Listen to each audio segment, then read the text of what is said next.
Il est 10h30, vous êtes sur SOS Docteur TV dans l'émission Le Plateau du Bien-être. Chers téléspectateurs, bonjour à vous et bienvenue. Je vous espère en forme, nous sommes très ravis de vous retrouver pour ce tout nouveau numéro de cette émission. Et aujourd'hui, je suis en compagnie de Willy et de Marie-Esther. Bonjour à vous. Bonjour Blondine, bonjour Marie-Esther. Bonjour. Ça va? Ça va, merci. Super, bonjour également à tous les amis téléspectateurs. Ravi de vous retrouver encore aujourd'hui. C'est le 4e rendez-vous de cette semaine et qui donc à la veille du vendredi. Vous savez, le vendredi, il y a beaucoup de choses qui se passent sur ce plateau. Mais pour l'heure, on va faire la base, bien faire le réveillon de ce vendredi aujourd'hui dans cette émission avec les informations essentielles et le tout saupoudré comme d'habitude du bien-être. Sans oublier, bien sûr, la causerie. La causerie qui est l'élément phare de cette émission de ce matin. Vous aurez, comme William l'a dit, des informations. Vous aurez info du jour.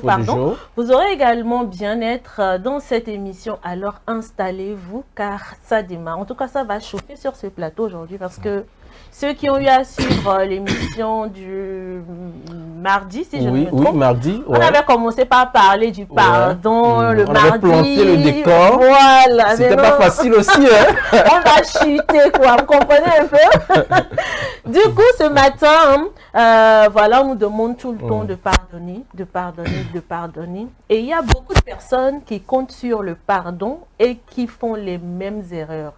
Ces personnes répètent tellement les mêmes erreurs qu'arrivé à la fin, on se pose une question.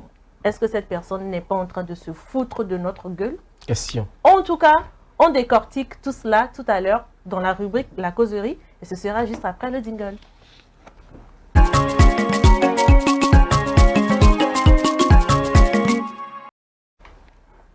Jusqu'où doit-on pardonner quand les excuses reviennent, mais pas le changement? Jusqu'où pardonner quand les excuses reviennent, mais pas le changement? Voilà l'intitulé de notre causerie de ce matin. Et comme je vous le disais, il y a de ces personnes-là qui ne comptent absolument que sur le pardon pour faire des erreurs, encore répéter des erreurs, toujours et toujours, tellement que finalement on se dit ce n'est même plus la peine de pardonner à cette personne. Alors déjà, moi, la première question que je vais vous poser sur ce plateau, dites-moi déjà, pour lancer, pour vous, est-ce qu'il faut tout le temps pardonner à quelqu'un?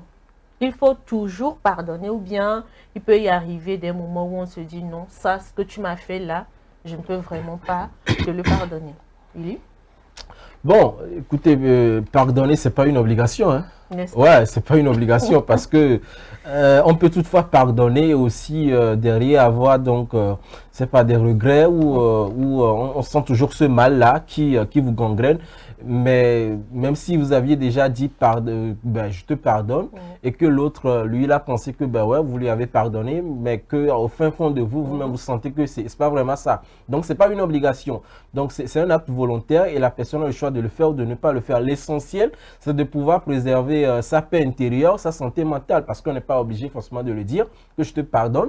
Mais si la personne déjà arrive à surmonter cela et se dit, bon, ça c'est rien, je laisse passer, sauf que je pose des limites et puis bon, ça s'arrête là. Il n'est pas obligé de dire que je te pardonne. La personne pose des limites. Et de l'autre côté, la personne peut le dire aussi qu'il te pardonne, mais attention, il ne faudrait pas que ça soit sans précaution. On pardonne bien sûr, mais il faut des limites parce qu'il y a des situations, mais il y a des actes, quand on pose cela envers vous, ça fait mal, bien sûr, parce qu'on dit souvent habiteur abivena. Voilà, c'est vous qui avez été offensé et forcément ça vous fait mal quand vous vous rappelez. Et si vous êtes peut-être ces genre de personnes qui à chaque fois saupoudrent leur réflexion de l'émotion, permettez de le dire comme ça, chers téléspectateurs, de saupoudrer toujours les réflexions d'émotion. Ils sont toujours là, s'ils doivent réfléchir, ils doivent toujours faire part ils doivent toujours intégrer l'émotion dedans et prendre beaucoup de choses souvent à cœur parce qu'il y a des gens, ils te font telle chose, peut-être c'est de la blague ou bien te disent ceci, et puis ça passe. Mais si vous êtes des gens assez émotifs, qui est moins de choses, vous êtes très touché, ça vous touche au point où vous n'arrivez même pas à s'ouvrir, ou bien faites certaines choses, ou bien regardez encore cette personne et vous devenez donc rancunier. Est-ce que vous voyez? Donc il y a ce genre de personnes aussi. Bon, mais l'essentiel, je me dis, c'est pas une obligation non plus, mais il ne faudrait pas aussi qu'on se cache derrière cela, comme le sujet le dit. Jusqu'où doit-on pardonner quand les excuses reviennent? On dit l'erreur, elle est humaine, d'accord, mais s'entêter dans l'erreur, c'est diabolique. Et ça, je ne pense pas qu'une délivrance religieuse pourra le faire. Parce que, bon, on se rend compte que nous devons les suivre, mais nous vions devant les huer, quoi. Et donc, il y a des gens, c'est vrai qu'il y en a qui le font sans même s'en rendre compte, mais si vous tentez peut-être d'échanger un peu avec eux, vous vous rendez compte que c'est des gens qui prennent ça tout de suite comme une attaque.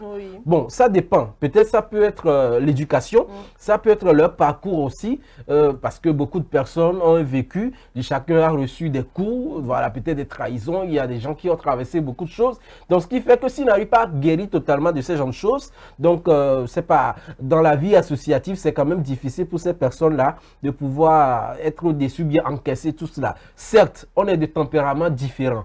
On est d'accord, mais l'essentiel, c'est de préserver quand même sa santé mentale et être focus sur là où vous allez exactement pour ne pas être trop perturbé par tout ce que je viens de dire. Mais il faut savoir que vous commettez une erreur, d'accord, vous demandez pardon, bien vous vous excusez. Bon, on vous l'accorde, ouais, on vous l'accorde pas, tant mieux. Mais l'essentiel, c'est que vous fassiez une introspection, de savoir que, ah, j'ai mal fait telle chose, il faudrait que prochainement, je puisse donc tirer la leçon et ne pas commettre ça.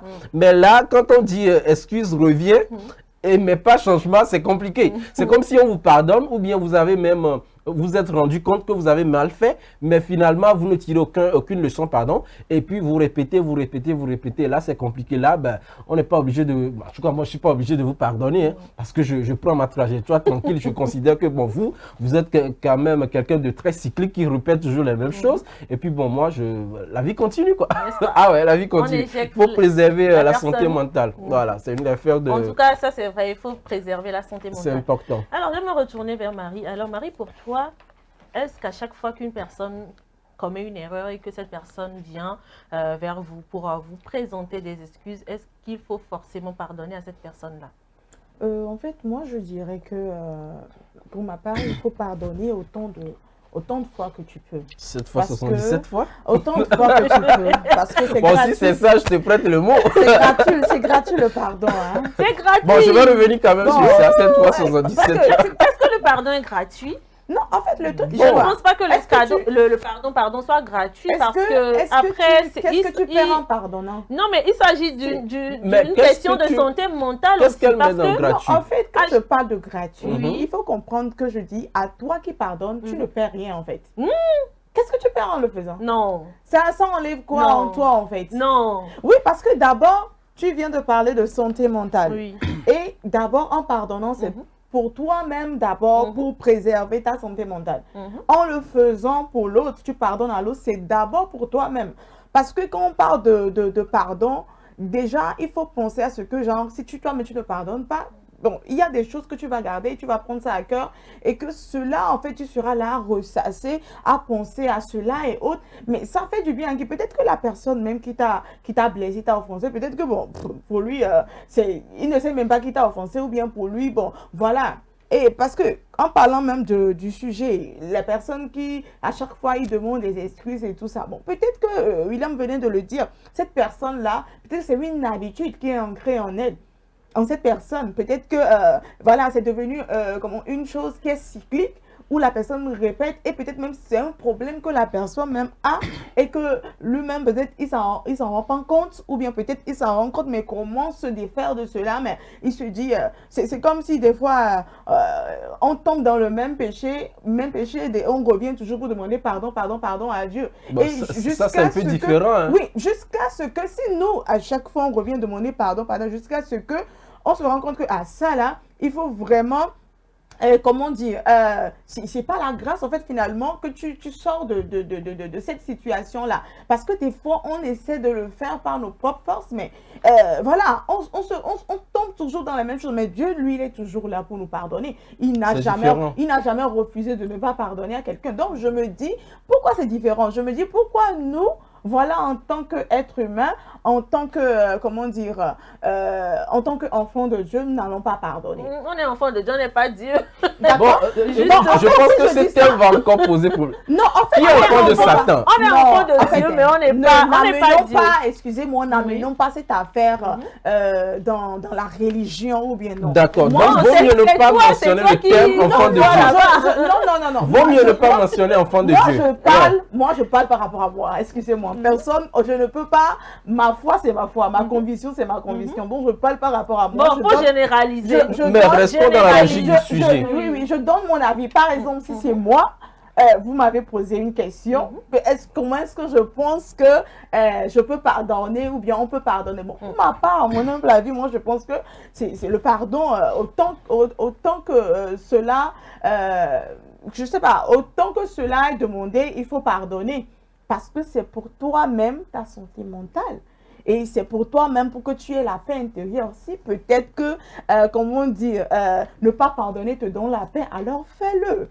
Alors fais-le, personne ne peut t'obliger. Mais genre, il y aura toujours peut-être que cette personne-là qui peut te dire, voilà, pour te montrer le chemin, que voilà, c'est le pardon qui peut te donner cette liberté. Mais si toi-même, tu as un autre moyen pour te donner cette liberté, cette paix, alors autant le faire, autant rester là. Et bon, voilà, garder ces rancunes ou bien garder les choses dans le cœur. Bon, autant le faire si c'est cela, ça te fait du bien. Mais moi, pour ma santé mentale, je préfère pardonner même si c'est pas facile, Donc, par rapport au sujet tel qu'on le dit, excuser plusieurs fois, oui, il faut excuser, mais non, la personne qui est en face de toi qui répète les mêmes choses, ça n'engage que lui. Mais pour toi, pour ta propre paix, tu l'excuses autant de fois que tu peux. Maintenant, et mets tes limites en fait. Mets tes limites. Ça ne veut pas dire que, bon, voilà, tu chemines avec quelqu'un et à chaque fois, cette personne-là te blesse. Et toi, finalement, tu seras brisé de toutes.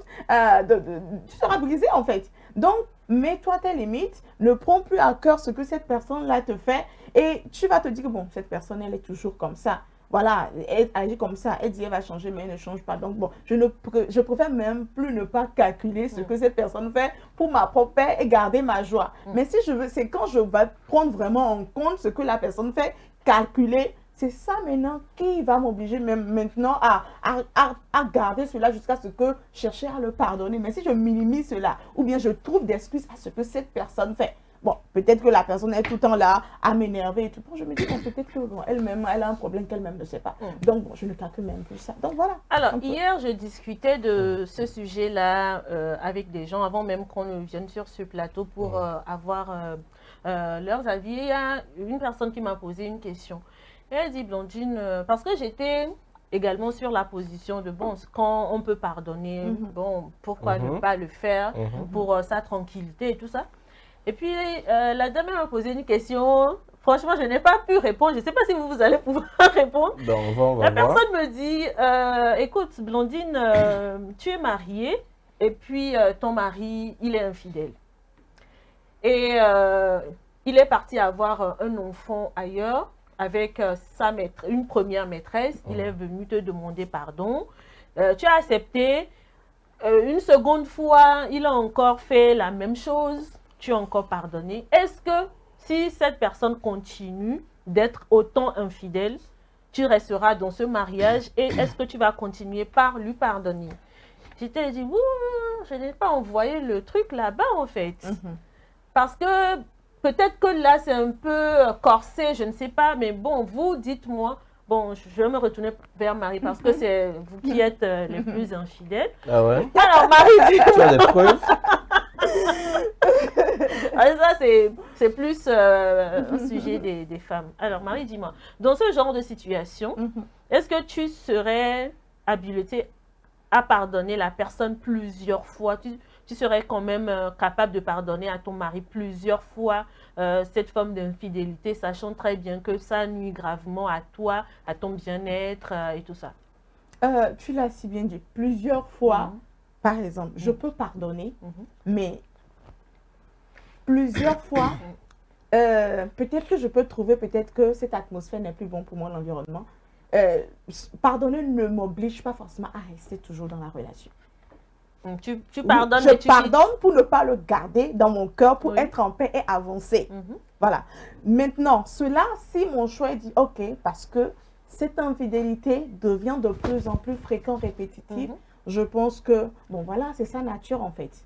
Peut-être que, voilà, j'ai fait une erreur, en fait, je ne le connaissais pas vraiment sous ce temps, et voilà, je découvre vraiment son vrai visage. Mais je le pardonne pour me libérer moi-même. Et maintenant, je pense que pour ma paix, si je pense ne plus supporter cette infidélité répétitive, je préfère peut-être prendre mon chemin et il continue aussi dans sa infidélité. Est-ce que la personne comprendra forcément que parce que souvent on a l'habitude de dire il faut pardonner et oublier, mais c'est très difficile de pardonner et oublier.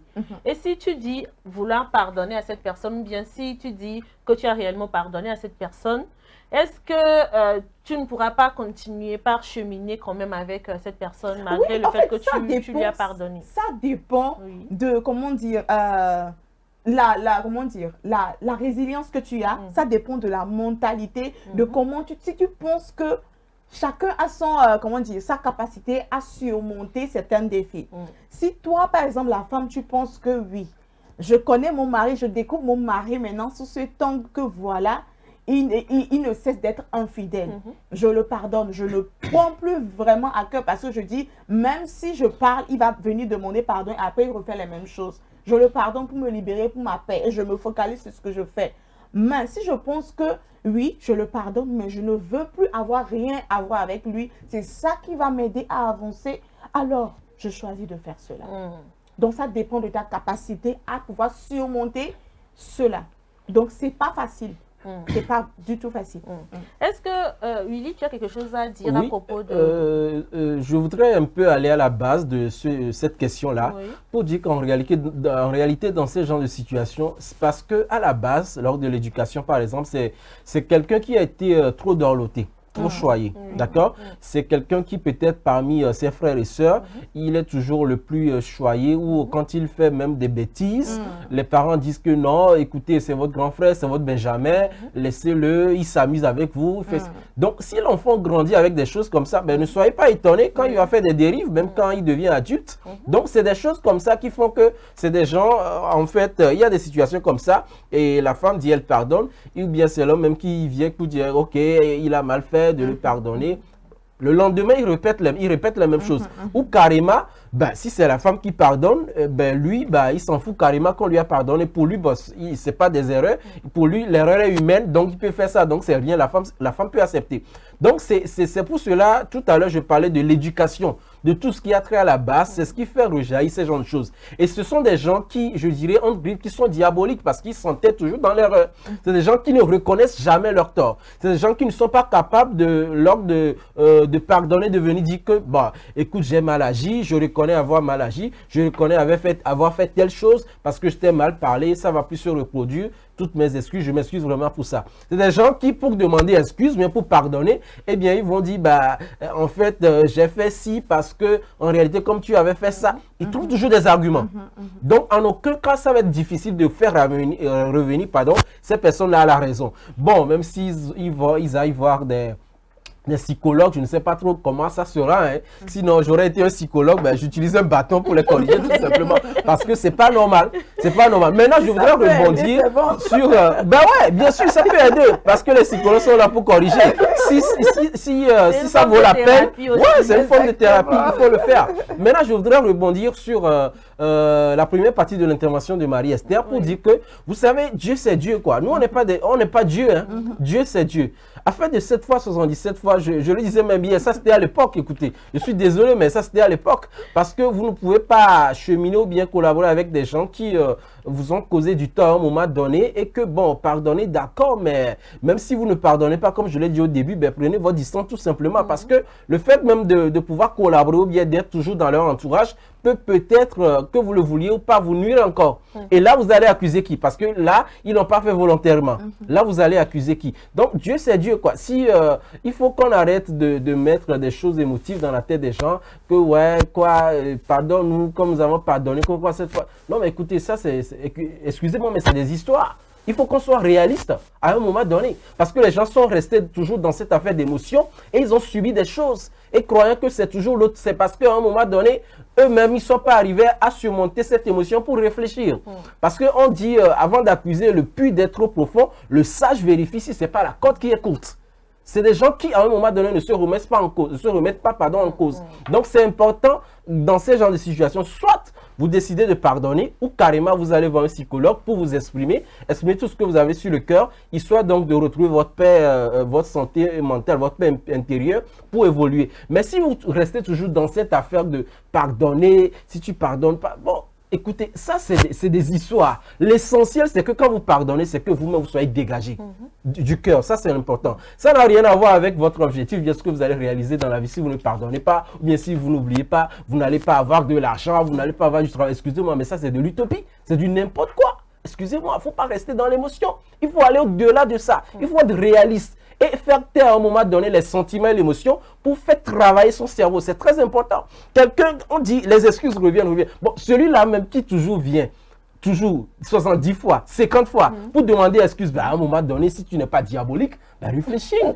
À chaque fois, tu ne peux pas venir à chaque fois dire les mêmes choses, les mêmes phrases, pour peut-être des fautes différentes, revenir à chaque fois t'excuser, c'est pas normal. Ça veut dire qu'à un moment donné, toi-même, tu ne fais pas appel à ta matière grise. C'est important de le faire, de se remettre en cause, de faire cette introspection. Sinon, revenir à chaque fois, on va dire que bon, lui, il est toujours comme ça, on ne peut pas avoir confiance en lui parce qu'il fait si, à chaque fois, il vient demander excuse parce qu'il sait qu'on va le pardonner, ça s'arrête là. Donc, en réalité, vous perdez en fait de la crédibilité dans votre société ou bien dans votre entourage. Et ça ne vous apporte aucun bien. L'idéal, c'est soit d'aller voir un psychologue, vous essayez quand même d'aller au fin fond de vous, être capable de revoir la difficulté ou bien la blessure qui vous amène à faire cela pour évoluer. Même à l'hôpital, s'il y a un problème ou bien une blessure, il arrive parfois où les médecins sont obligés un peu de pouvoir, je sais pas, déchirer ou bien apporter quand même de la lame par rapport à la blessure pour mieux la soigner. Donc, c'est la même chose. Si les gens eux-mêmes n'arrivent pas à faire cela, c'est compliqué.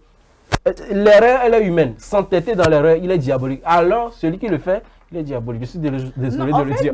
Moi, si ce que William dit, par exemple, est-ce que c'est dire que pardonner, c'est émotionnel? Non, parce que tu es en train de parler, de faire taire les sentiments. En fait, moi, ce que moi, je veux faire comprendre, c'est que quand je parle de pardonner, par exemple, autant de fois qu'on peut, ce n'est pas genre, par exemple, être naïf ou bien être bête, ou bien non. Mais d'abord, pardonner, moi, d'abord, tu dois penser à toi-même parce que ça te libère toi-même d'abord. Et l'autre personne qui s'entête, par exemple, dans les erreurs et tout, ça, c'est à cette personne même de faire maintenant le travail sur elle-même. C'est à elle. Mais sauf que ce n'est pas évident. Mais pour toi-même, ton bien, déjà même souvent, devant même que la personne ne vienne, c'est pour ça qu'on dit de préserver notre cœur. Déjà même que quelqu'un, en fait, vienne t'offenser ou bien vienne te blesser, toi, peut-être que tu as déjà préservé ton cœur et que peut-être que ce que même la personne va faire, tu ne vas même pas calculer. Et que si tu le connais, cette personne, sur cette identité, même ou bien que cette personne c'est comme ça, il est, ok, comment prendre pour faire? Donc, tu ne mets même pas ton cœur dedans. Tu le pardonnes même avant que, l'action même ne se pose. Tu es sûr de ça? C'est pas sûr, hein. C'est pas sûr. Est-ce que toi-même qui est là-bas, toi-même qui te trouve ici sur ce plateau, est-ce qu'il t'arrive de toujours, tout le temps pardonner? Non. De tout pardonner, tout le temps. Des fois, oui. En fait, moi, j'ai fait l'expérience. Le fait de ne pas pardonner, c'est que ça peut causer. Toi-même, tu n'es pas libre. Toi-même, déjà, dans ton cœur. Non, c'est pas sûr. En tout cas, c'est pour cela que je dis ça. C'est pas sûr. Ouais, ça dépend de chaque personne. Tout le monde est différent. Si je suis quelqu'un et que j'ai quelque chose contre toi, je préfère peut-être te le dire que ce que tu m'as fait, je n'ai pas aimé. Et puis, bon, je laisse passer. Mais si je ne t'ai pas dit ça, et que dans mon cœur, je rumine ça, ça veut dire que je ne t'ai pas pardonné. Je garde ça dans mon cœur. Donc, pour moi, je préfère te le dire d'une manière, même si ce n'est pas sous le coup, 2 jours, 3 jours, une semaine après, j'essaie de trouver la manière peut-être sage pour te le faire comprendre que voilà l'action là que tu as posée et ceci et cela, ça m'a vraiment touché. Mais des fois, je peux aussi laisser passer pour dire, pour trouver peut-être que, bon, la personne là, il ne sait pas avant de le faire. Et en fait, tenez-vous bien, c'est un travail qu'on doit essayer de faire chaque jour pour arriver à ce niveau de pardonner. Parce que quand tu ne pardonnes pas, toi-même tu restes dans une prison. Excusez-moi de dire ça, mais moi, j'en ai vécu l'expérience.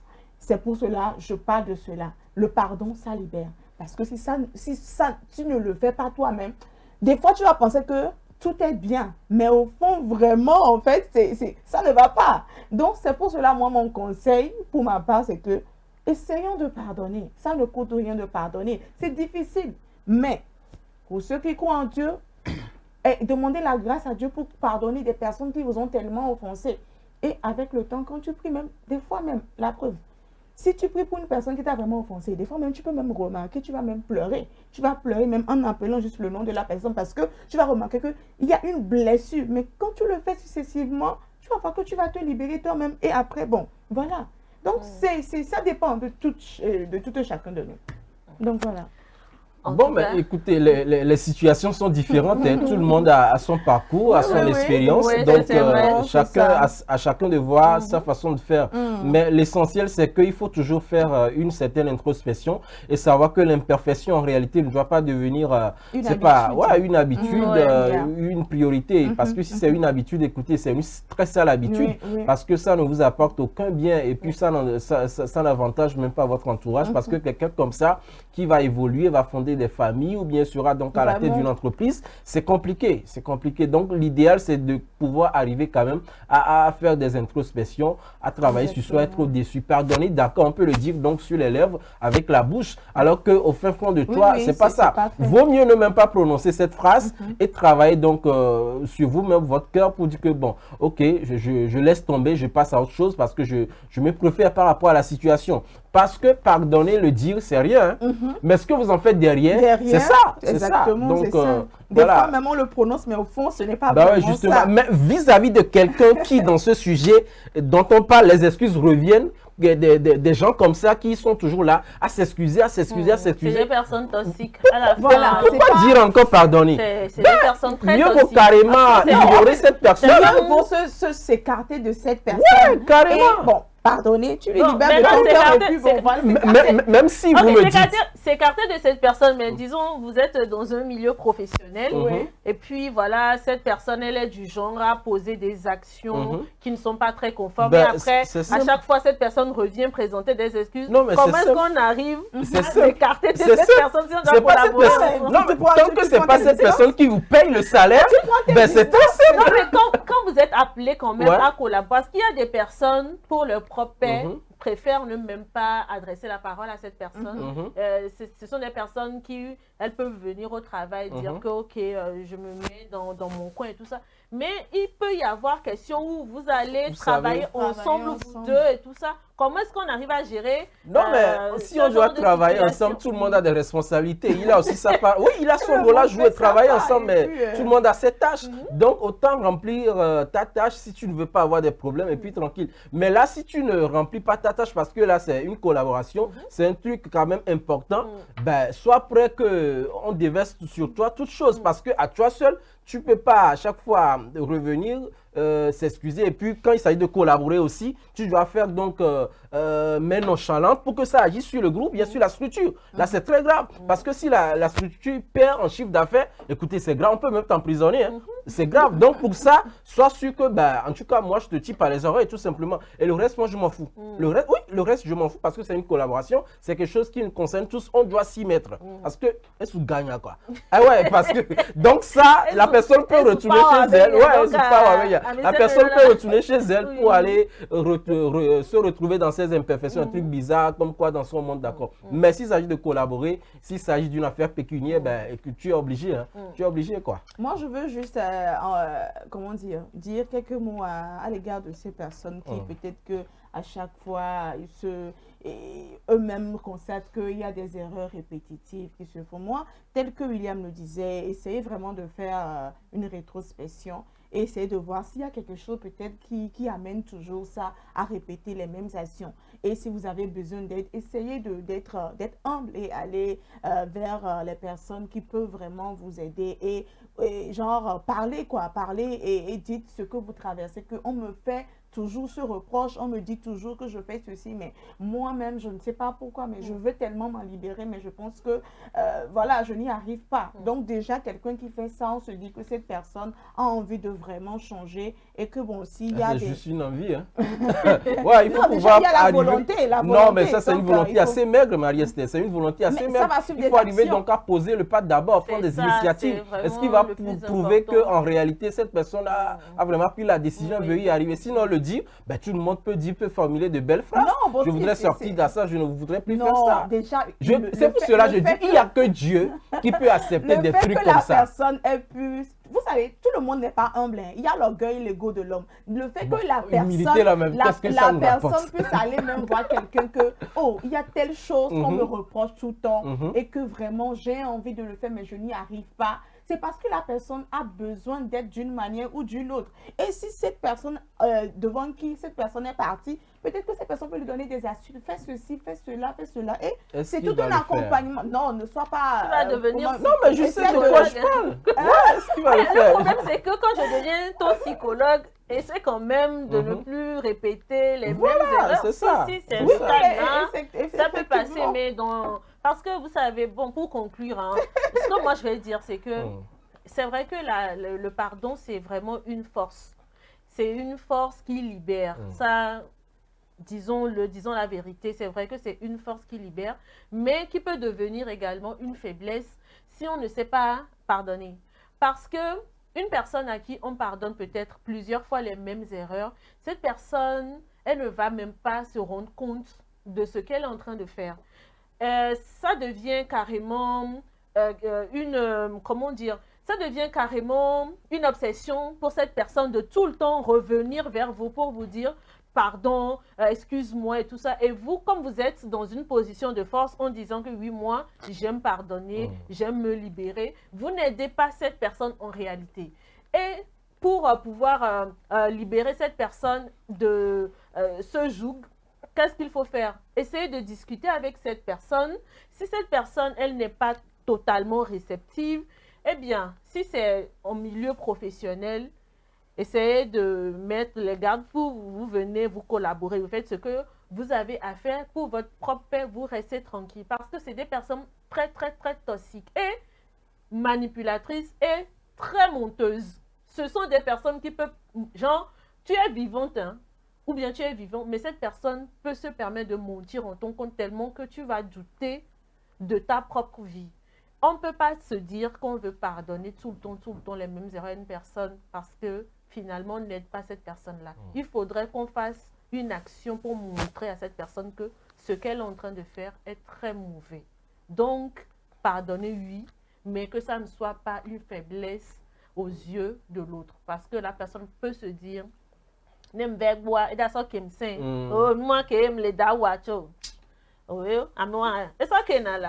des gens comme ça.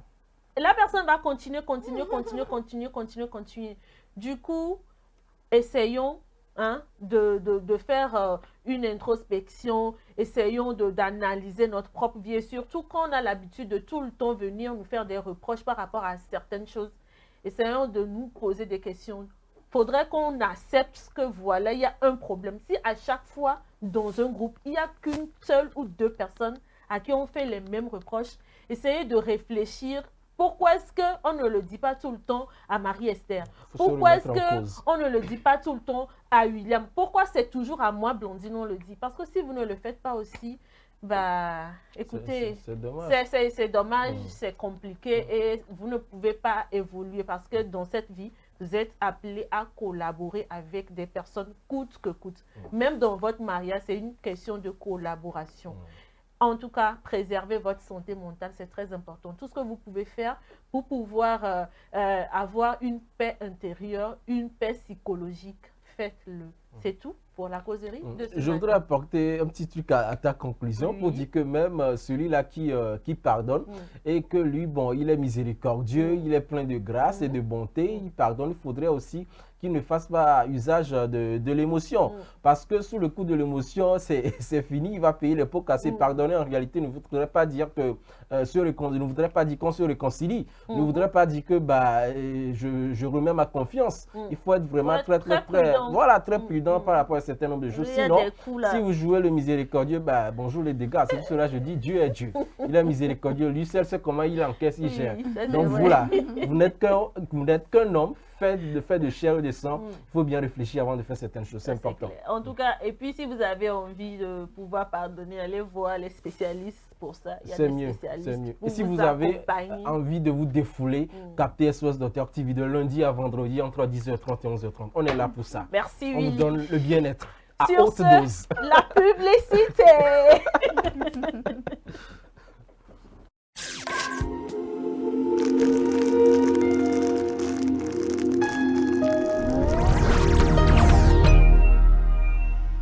Le 41e numéro de Dagan Magazine met à l'honneur une sportive de haut niveau au Togo, Dagan Elisabeth Adama, née à Fanou. La rubrique santé de ce nouveau numéro nous dit tout sur l'antavirus. Qu'est-ce que c'est? Ses symptômes et modes de transmission. Et la rubrique bien-être, quant à elle, nous parle du sommeil réparateur, les habitudes à adopter pour bien dormir. Dagan, c'est aussi plein d'autres rubriques pour prendre soin de notre santé. Dagan Magazine, le magazine de la femme togolaise pour la femme. Téléphone plus 228 70 86 44 44 70 26 60 60 Lomé, Togo.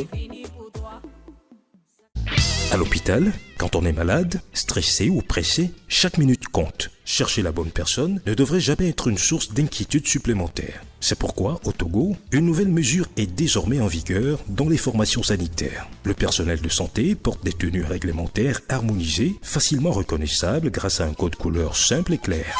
Par exemple, blanc, c'est le médecin. Blanc au col bleu, c'est l'infirmier. Rose rayée, c'est la sage-femme. Désormais, selon le service recherché, consultation, soins, maternité, pharmacie ou appui au service, vous identifiez plus rapidement le bon professionnel. Des gestes simples. Regardez la couleur de la tenue, lisez le nom et la fonction et avancez sereinement. Dès l'entrée et dans les couloirs, suivez les panneaux et affichages pour savoir vers qui vous dirigez. À défaut, adressez-vous à l'accueil qui vous orientera. Ensemble, pour un hôpital plus lisible, plus organisé et plus efficace au service de tous.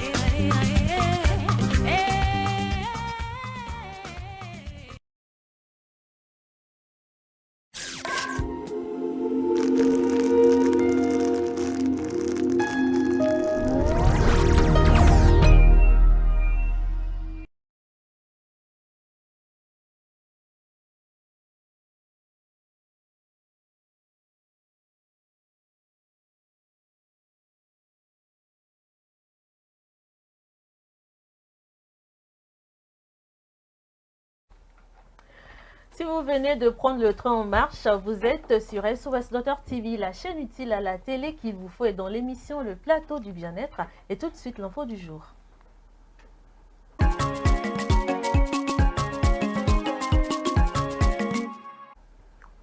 Nous parlons ce matin du lancement officiel de la 21e assise de la FESPAO. Effectivement, la Fédération des étudiants en sciences pharmaceutiques de l'Afrique de l'Ouest, FESPAO, a donné le coup d'envoi de sa 21e assise scientifique, culturelle et sportive ce mercredi 12 août.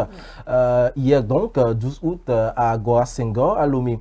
Elle est placée sous le thème « Approche intégrée pour une souveraineté sanitaire, accès universel aux soins ».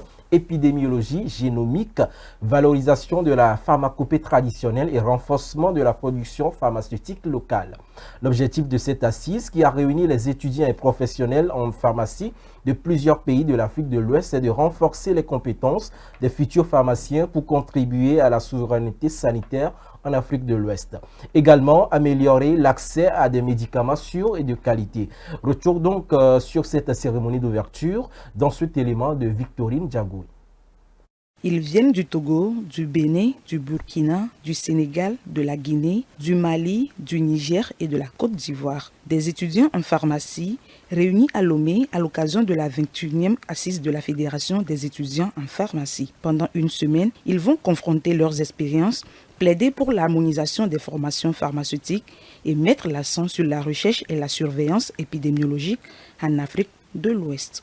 Nous avons eu droit à une conférence inaugurale qui nous a rappelé l'importance d'avoir une couverture sanitaire universelle.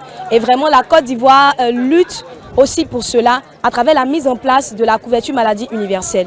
Et en tant qu'étudiant en pharmacie, c'est important de se pencher sur ces thèmes parce que nous sommes des futurs professionnels de la santé. Nous attendons énormément de cet événement parce que c'est un événement d'envergure sous-régionale et avec des thématiques impactantes et importantes en vue de révolutionner de manière très bien le domaine pharmaceutique. Cette édition 2026 ambitionne de transformer les défis en opportunités. Il est temps que les destins sanitaires du continent ne se décident plus ailleurs. Ces assises doivent aussi contribuer à améliorer l'accès aux médicaments et à garantir une formation de qualité en sciences pharmaceutiques. En tant que futurs pharmaciens, notre responsabilité est immense. Nous sommes les gardiens du médicament de demain, les acteurs clés de l'innovation thérapeutique et les garants d'une santé accessible à tous nos peuples. Ces assises doivent être le tremplin d'idées novatrices, de résolutions fortes et de collaboration durable.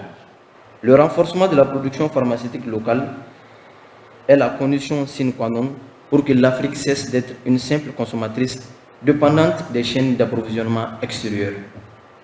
Pour relever ces défis, une condition s'impose: l'intégration sous-régionale et régionale de tous les étudiants et professionnels en sciences pharmaceutiques. Nous devons abattre les frontières académiques et professionnelles pour bâtir un espace pharmaceutique africain fort, solidaire et compétitif. Les ministres de la Santé et de l'Enseignement supérieur ont salué cette initiative. Pour eux, cette rencontre doit être pour les futurs pharmaciens de la sous-région un cadre pour formuler des propositions concrètes face aux défis sanitaires. Chers étudiants, ces assises sont les vôtres. Profitez pour apprendre, échanger et créer, voire même tisser les liens. Soyez curieux. La formation médicale est une formation exigeante dont nous vous sollicitons d'être aussi rigoureux et audacieux. L'épidémiologie génomique constitue aujourd'hui un outil stratégique de première importance. Elle permet de mieux anticiper, surveiller, contrôler les menaces sanitaires en renforçant la capacité de nos systèmes à agir avec précision et efficacité. La valorisation de notre pharmacopée traditionnelle à travers les médicaments traditionnels améliorés doit être conduite avec rigueur scientifique dans le respect des normes de qualité, de sécurité et d'efficacité. Cette 21e assise se poursuit jusqu'au 18 août prochain. L'ambition est de jeter les bases d'une pharmacie africaine plus forte, plus solidaire et mieux outillée pour répondre aux enjeux de santé publique.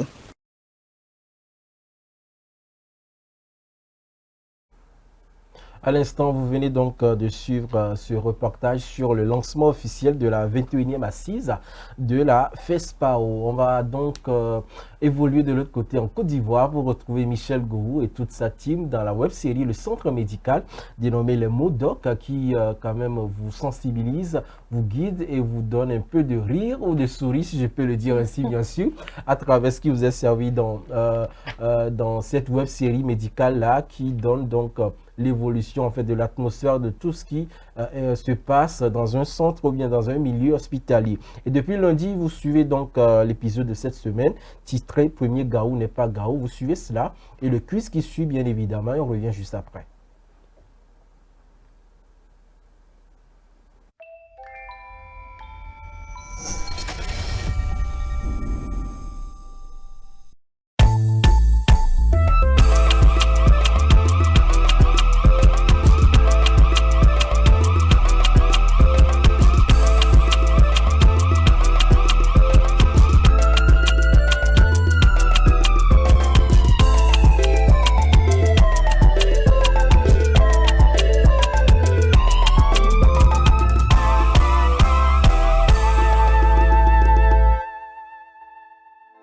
Moi, je te dis, Audrey, là, tu ne pourras pas la voir. Audrey, elle va bouffer tout ton argent, il n'y a rien. Ce qui se passe entre Audrey, là, tu n'es pas au courant de quelque chose. Ça vient fini. Côte. Oui? Bonjour, monsieur. Bonjour. Bonjour, je suis venu faire une consultation. D'accord, tout à fait. Je crois que c'est un villageois qui vient d'arriver à Abidjan. Non.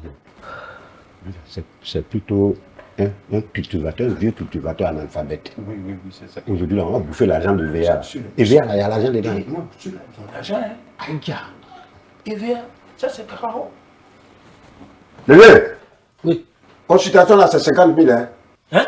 Oui. Une simple consultation? Consultation, il n'y a pas son simple, hein. Le vieux, tu veux guérir, non? Oui. Ici, là, c'est la meilleure clinique d'Abidjan. Il n'y a pas santé dans le pays. C'est normal que ça coûte cher.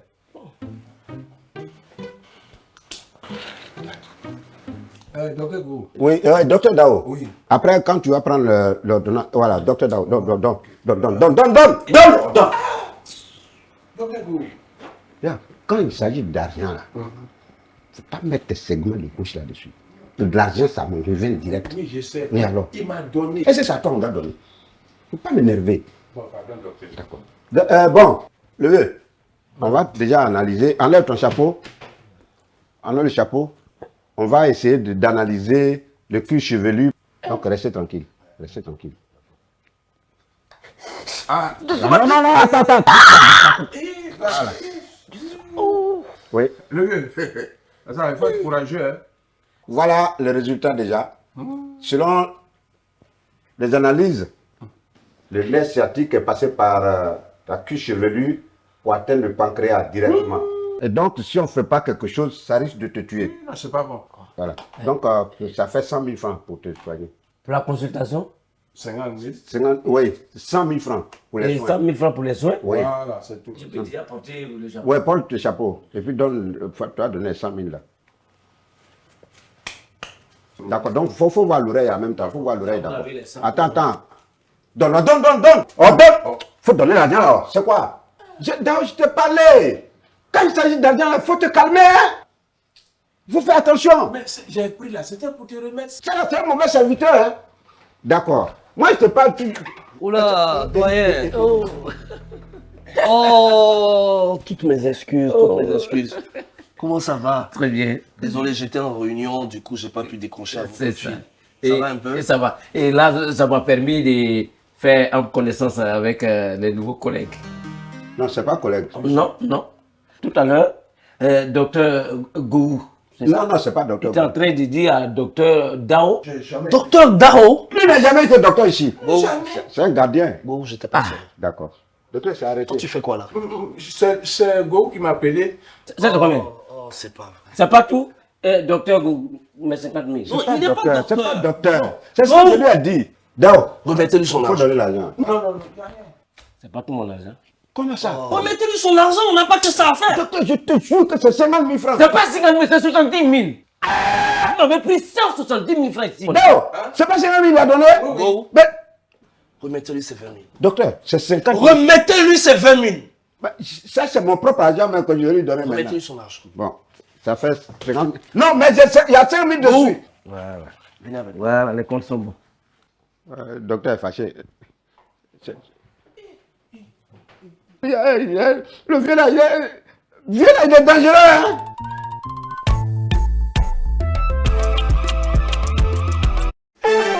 Bienvenue au quiz game du jour des mots doc. En cas de symptômes persistants, il faut A.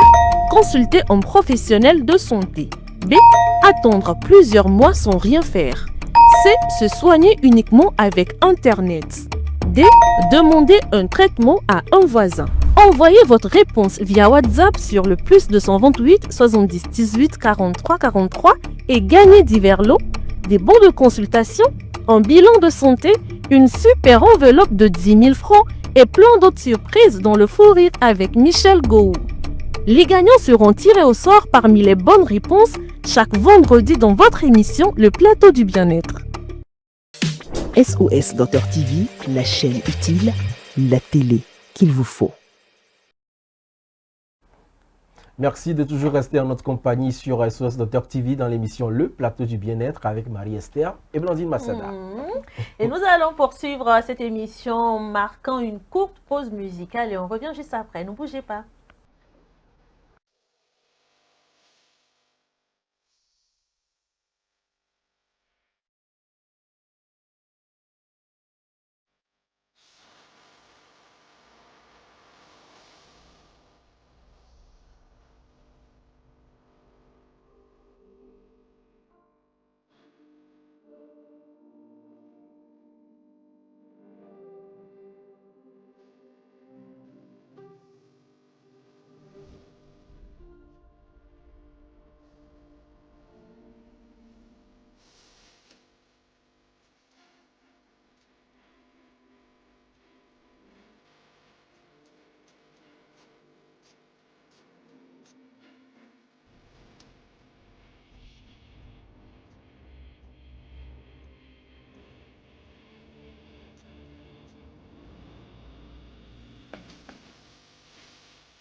Voilà, vous et moi, on a passé de très bons moments ensemble. Ça fait des années qu'on est ensemble et c'est toujours un plaisir d'être en votre compagnie chaque matin dans cette émission et pour favoriser votre bien-être. Alors ce matin, dans bien-être, j'aime trop cette rubrique bien-être.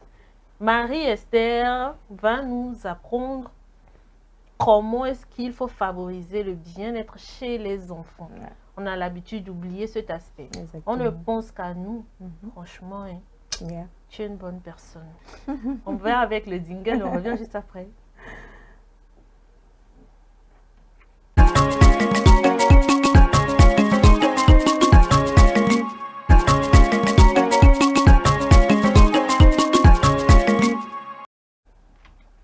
Voilà Marie, comment favoriser le bien-être chez nos bouts de chou?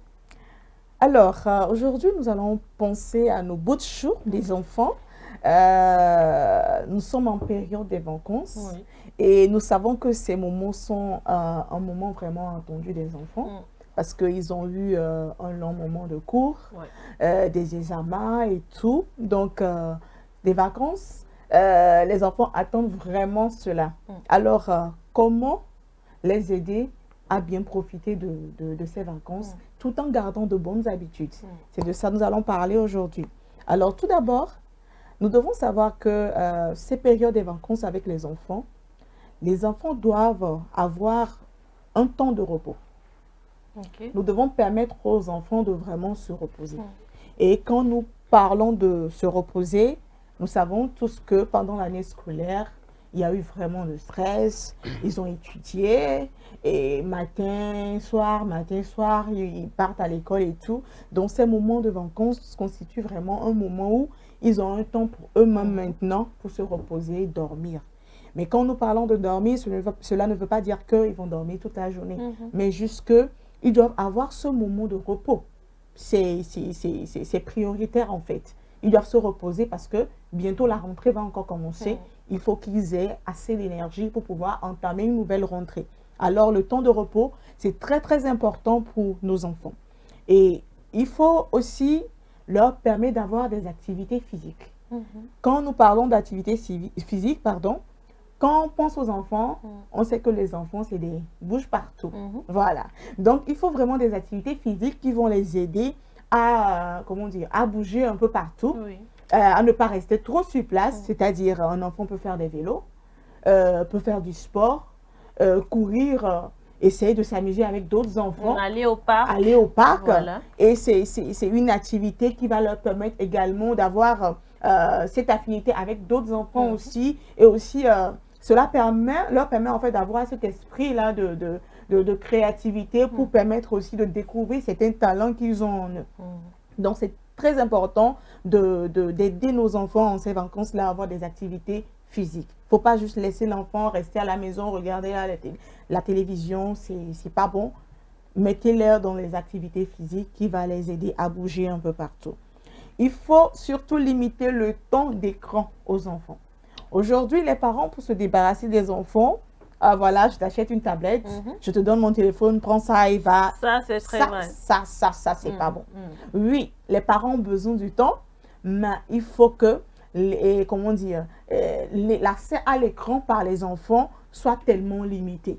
Vous pouvez chronométrer, vous pouvez acheter une tablette à votre enfant, mais chronométrer cela.